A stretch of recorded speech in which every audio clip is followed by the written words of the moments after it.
በዚህ ፕሮግራም ከብንያም አቦዬ መጽሐፍ የተወሰዱ እውነተኛ ታሪኮች በተከታታይ ይተረካሉ።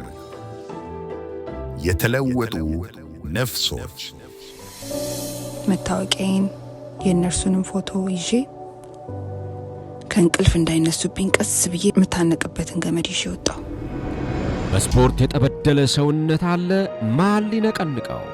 በስንት ትግል ተጭነው ተወሰዱና የሆነ ቦታ ሲደርሱ መኪናው ቆመ። ጀርመን ከገባው በኋላም ሁሉ ነገር እንደጠበቅኩት ስላልሆነልኝ የኑሮ ትግል ውስጥ ገባሁ።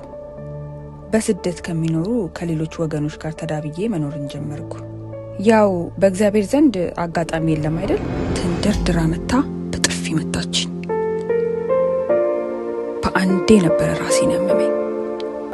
ማዳም ሆይ እወድሻለሁ አልኳት። መበዴ አለች። በአረብኛ አልፈልግም ማለቷ ነበር።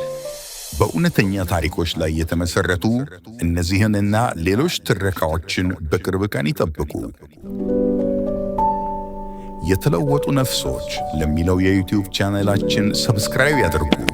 አዳዲስ ትረካዎች በተጫኑ ቅጽበት እንድናሳውቆ የደውል ምልክቷን ይጫኑ። እንዲሁም ቻናሉን ለወዳጆ ያጋሩ።